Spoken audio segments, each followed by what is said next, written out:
Imagine an army so long that if you stood at its rear, you might not even see where it begins. Now imagine that this army isn't just a line of soldiers, but an entire city on the move. A city with smoking kitchens, tents being packed at dawn, medics treating wounds, engineers hauling tools, and even merchants selling bread and wine in the middle of the march. In this video, you'll step inside the moving machine that was a Roman legion on the march, hour by hour, step by step. And by the end, you may find yourself asking, could I even survive a single day walking beside the soldiers of Rome? Before we understand how a Roman march worked, we have to face the numbers. And they're staggering. During the High Empire, a typical campaign force could include 2 full legions, roughly 13,000 to 14,000 highly trained legionaries. But they weren't alone. Marching with them were 5,000 to 6,000 auxiliary troops, Numidian cavalry, Syrian archers, Germanic infantry, slingers from Hispania, soldiers who weren't Roman citizens, but who fought for Rome in exchange for pay and the promise of citizenship. Right there, we're talking about nearly 20,000 armed men. Now add those who made everything work behind the scenes. 3,000 to 4,000 cooks, slaves, servants, and military laborers. They cared for the mules, cooked, repaired weapons, set up tents, and hauled equipment. Many were part of the army itself. Others belonged to senior officers. And speaking of equipment, it's estimated that a marching army brought along between 4,500 and 5,000 mules, plus the horses of officers, cavalrymen, and messengers. Each animal could carry up to 130 kilograms of gear, wood, stakes, rations, siege tools, even disassembled catapults. Add it all together, and you have a force of 25,000 to 30,000 living beings on the move. Men, horses, mules, oxmen, carts, and weapons. And that's not counting civilian merchants, local guides, or temporary messengers coming and going between villages and forts. The historian Polybius once described the legion's march as a moving wall of flesh, and he wasn't exaggerating. A legion in motion could stretch for 8 to 12 kilometers down the road. Ficius warned, on the Roman march, formation mattered more than bravery in battle. The head of the column could be crossing a river while the rear was still tearing down tents from the previous night's camp. That kind of scale created a serious problem. How do you move a monster like that every single day without it collapsing under its own weight? That's what we'll see. Starting with the next Roman morning, the March of Rome began when the world was still asleep between 3 and 4 in the morning during the 4th watch of the night. The first sound that broke the silence wasn't clashing swords or barking orders, but the muffled gallop of horses. They belonged to the speculatores, the legion's eyes and ears.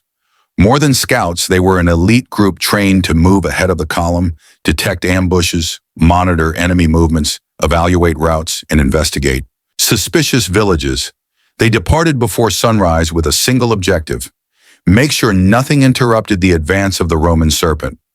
Meanwhile, back at camp, centurions woke their men with a brief blast of the cornu. Nothing was improvised. Each cubernium, a basic group of 8 legionaries, took down its leather tent, packed equipment, checked weapons, tightened armor belts, and inspected the condition of their sandals. Most importantly, every man carried his own world on his back. A Roman legion had no wagons for personal gear. Each soldier marched with 20 to 30 kilos of load, his gladius, shield, javelins, cooking tools, 3 days' worth of dry rations, stakes for fortification, and digging tools. They weren't just warriors. They were builders, carriers, and mobile laborers of war. At the same time, the High Command convened to review intelligence from the night before.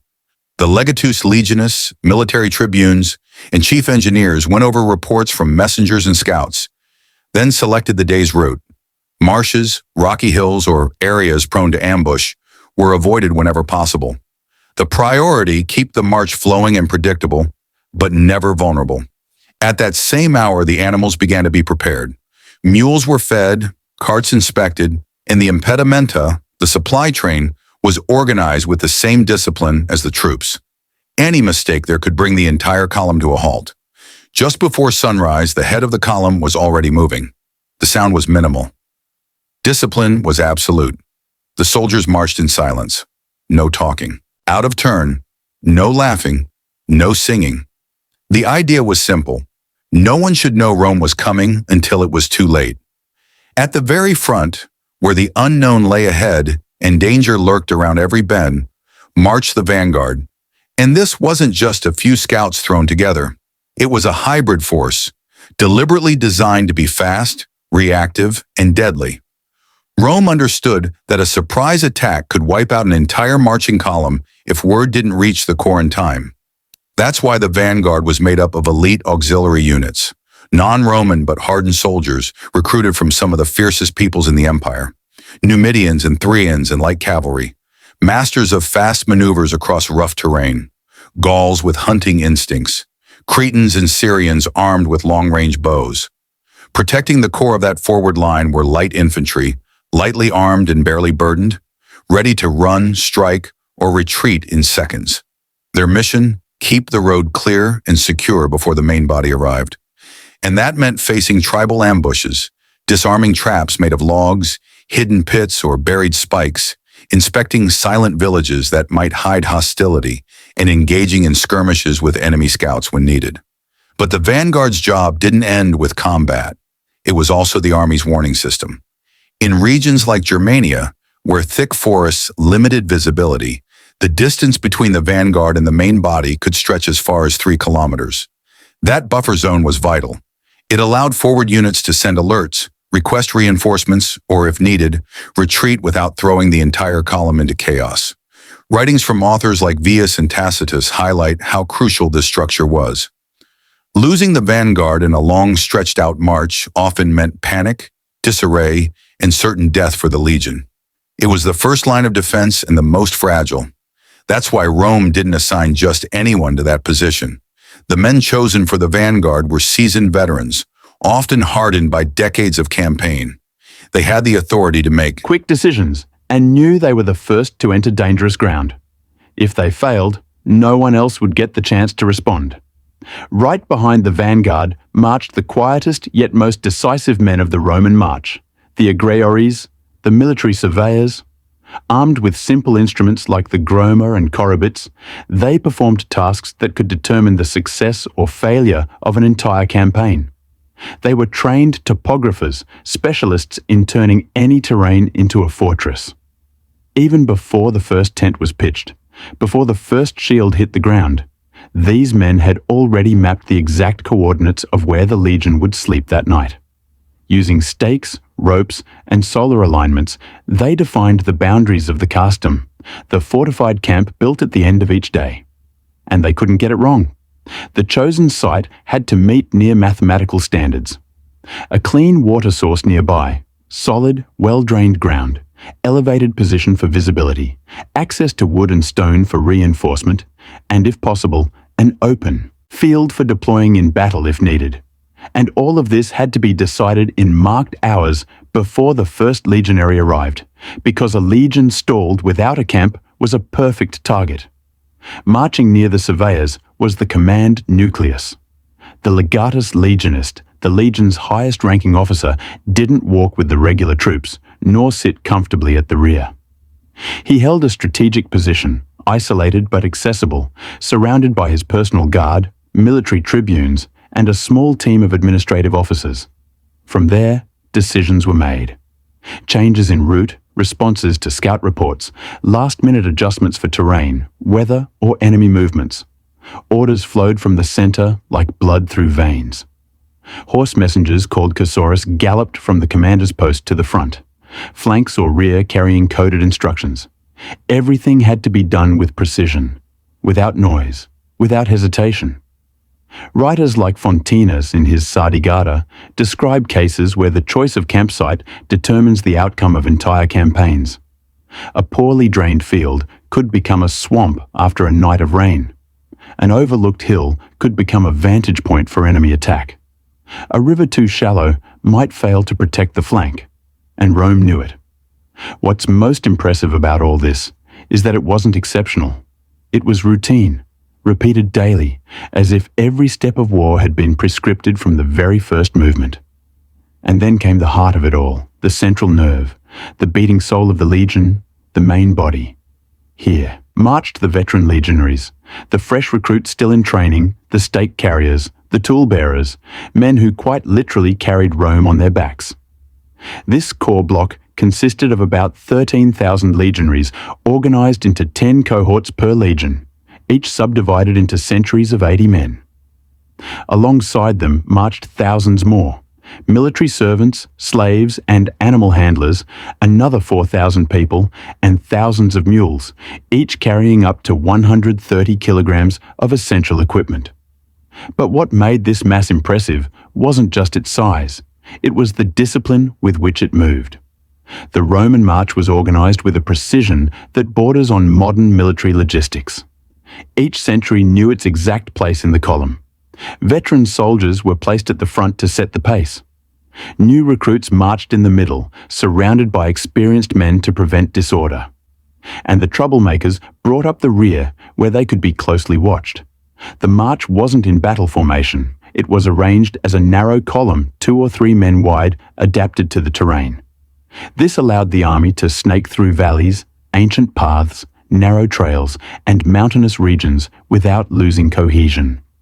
Throughout the column, mounted messengers relayed orders. Trumpets and cornublasts marked changes in pace, halts, or alerts. But none of it would have worked without one essential detail: weight. Each soldier carried between 20 and 30 kilos of gear. His armor, typically a Laura segmentata or chainmail, his scutum shield, gladius sword, pilum, javelin, wooden stakes for fortifications, a shovel, cooking pot, water flask, spare clothing, dry rations, and even personal cooking utensils.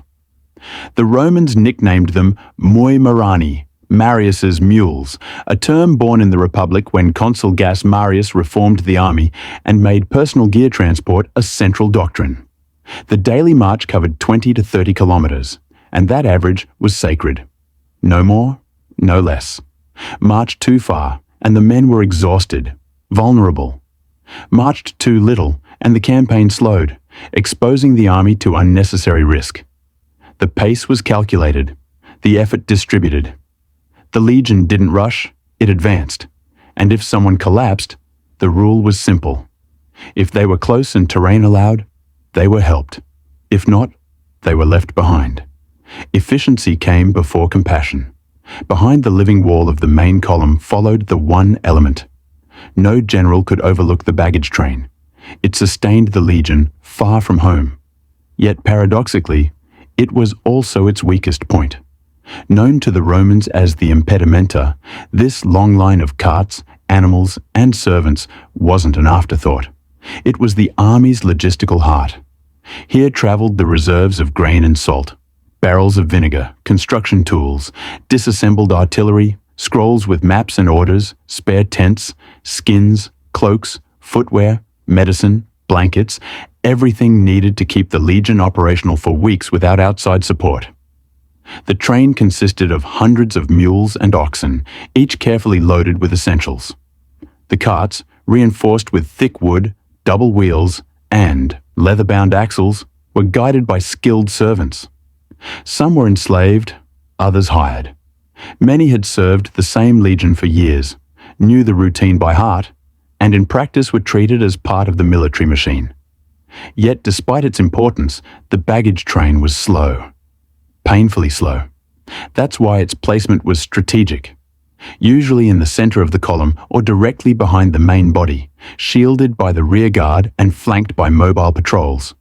A single incident, a broken cart, an injured mule, a lost load, could jeopardize the entire march. Historian Josephus, writing about Titus's campaigns in Judea, noted that orders concerning the impediment were nearly as strict as combat rules. No cargo could be removed without permission. No cart left behind. Disorganization was punished harshly, sometimes even with immediate physical punishment. The train also carried essential personnel. Medics with basic surgical kits, cooks with portable mills and kettles, campaign blacksmiths, scribes, and even interpreters. There were also backup animals, extra horses and mules in case of injury or death of key beasts. Protecting the train was so crucial. that in hostile territories, entire detachments of light infantry and auxiliary cavalry were assigned solely to its defense. Because if the train fell, the Legion couldn't eat, couldn't sleep, couldn't fight, and the world's most disciplined army would become just a starving crowd waiting to be destroyed. If the vanguard was the eyes and the baggage train was the heart, then the rear guard was the invisible shield, the silent line that kept it all from falling apart from behind. In Roman doctrine, marching at the rear wasn't a punishment. It was a responsibility that demanded cold blood. The rear guard was composed of rotating units, auxiliary archers, light cavalry, and foot soldiers. These were seasoned men accustomed to the pressure of constant vigilance and the knowledge that danger came from the shadows behind. They protected the baggage train, collected stragglers, watched the flanks in low visibility zones, and reacted quickly to any surprise attack from the rear. But the threat wasn't only tactical, it was psychological.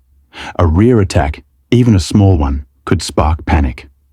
All it took was a rumor spreading among the servants and auxiliaries, a scream in the wrong place, a horn blast misinterpreted, and the entire column could collapse. That's why the rear guard had to be disciplined and constantly rotated.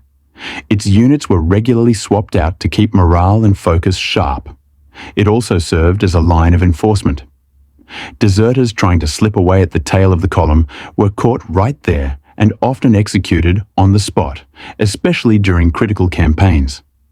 Discipline didn't end when a soldier left formation. It followed him to his last step, and history had taught Rome brutal lessons. The Battle of the Tudburg Forest in 9 AD was the most catastrophic example. 3 legions led by Publius Quintilius Varus were annihilated by Germanic tribes through a series of lateral and rear attacks. The lack of coordination between vanguard and rearguard, combined with dense terrain and the stretched-out column, left no room for an organized response. It was the worst military disaster of the High Empire, and a logistical trauma that forever changed how the Roman rearguard operated. From that point on, rearguards became stronger, more proactive. They no longer just protected, they anticipated. In hostile territories, they were reinforced with their own lateral patrols, messengers, and engineers. But while the rear guards sealed the column, there was a group that didn't march at the front or the back. They moved along the edges, disappearing into the brush, climbing hills and appearing where no one expected them. They were the guardians of the flanks, the watchmen of the column sides. If the eyes of the legion were up front, and the rearguard was the shield at its back, then the flanks were its constant vulnerability. The 2 exposed sides of a line that could stretch more than 10 kilometers. To protect them, Rome relied on mobile, adaptable, and discreet patrols, the flank guard. These men didn't stick to the main road. They moved in parallel, cutting through forests, scaling hills, scouting side trails, descending ravines and slipping into villages that lined the route. Their job was to observe without being seen, to detect danger before it became fatal, and when necessary, to strike fast and hard, neutralizing threats before they ever reached the core of the army. The flank guard was mostly composed of light auxiliary cavalry, Numidians, Thracians, Iberians, mounted on horses trained for rugged terrain. They were supported by light infantry, with minimal gear, ready for ambushes and pursuits through dense woodland. In some regions, like Germania or Dacia, Rome even recruited local scouts, native allies who knew the land better than anyone and understood exactly where an enemy was most likely to strike. Their routine demanded more physical endurance than any other unit in the legion. They marched farther, slept less, ate poorly, and still had to keep their eyes sharp and make snap decisions. They didn't just protect the column sides, they protected its strategic integrity. Accounts from Caesar's campaigns in Gaul show how experienced flankers prevented ambushes in mountainous regions, where local tribes would lie and wait at sharp bends in the trail. In Britannia, it was common for entire detachments to be sent ahead just to scout both sides of a valley before allowing the main column to proceed. A single failure by a flanker didn't just risk one life. It could open a breach kilometers wide. That's why the men chosen for this duty were almost always veterans. Soldiers with initiative, terrain knowledge, and tactical autonomy. Because at the edges of the Legion, there was no immediate command. No shouted orders, no trumpet sounding. There was only silence, trees, and the constant possibility of stumbling upon something or someone ready to kill. But none of this meant anything if at the end of the day, the beast in motion couldn't stop safely. That required the most exhausting and repetitive operation of the entire march, building from scratch a fortified city before nightfall. As the Legion approached the site previously marked by the Examiners, it transformed into an automated military construction force. Every man knew his task. Every group had done it dozens, if not hundreds of times. Nothing was improvised, nothing was left to chance. Even if the terrain was uneven, muddy, or rocky, the order was always the same. Fortify before you rest. First came the ditch, a defensive trench dug around the perimeter, usually 2 meters deep and about 3 wide. The removed earth was thrown inward, forming a mound that would soon hold the wooden stakes carried during the march. Those stakes, called voli, were part of every legionary standard equipment. No campaign ever took place without them. Next, the 4 main gates of the camp were laid out. The Porta Praetoria main gate, Porta Deumana, rear gate, and the 2 lateral gates, Sinistra and Dextra. Guards were immediately stationed at these points, even before the wall was finished. Inside the marked perimeter, the Legion divided itself by quadrant. Tents were pitched according to a strict hierarchy, officers in the center, regular troops on the flanks, auxiliaries in designated sectors, and baggage animals in clearly defined zones. At the center of camp rose the Praetorium, the commander's tent, where a portable altar was also set up. There, sacrifices were offered, omens were read, and high command meetings held. The camp's internal streets followed a standard layout, perpendicular lines wide enough for troops to move quickly, and for strategic points to be clearly marked. Warehouses, kitchens, even latrines. Yes, even the latrines had a designated location. The most astonishing part? All of this was completed in under 4 hours. Writers like Vicious and Josephus make it clear Rome's ability to turn any open field into a functional fortress was one of its greatest weapons. While enemies slept, exposed to chance, the Legion slept behind walls, armed, supplied with escape routes and internal signals already prepared. And it wasn't optional. Even if they were staying for just 1 night, even in seemingly safe territory, fortification was part of the doctrine, part of the Legion's very identity. That level of organization, repeated night after night, is what allowed Rome to advance without relying on cities, fortresses, or allied shelters. The Legion carried everything it needed, even its own city. But when the final stake was driven, the last tent pitched, and the final watch assigned, a silence fell over the camp. And that's when the most tense part of the day began. The night. Unlike other ancient armies that saw nightfall, keeping their flames low to avoid giving away the camp's location. They prepared their food. No banquets, just function. They ground wheat with portable mills and cooked a thick porridge called pools. Sometimes they mix vinegar and salt with water to create pusca, the sour drink typical of Roman soldiers. In parallel, medics treated the wounded, cleaning cuts, setting splints, and applying ointments made from honey and vinegar. It was also the time to care for the animals. Mules were brushed, fed, and watered. Any damage to carts, harnesses, or gear was fixed immediately because nothing could delay the next day's march. That night, the next day's orders were read aloud.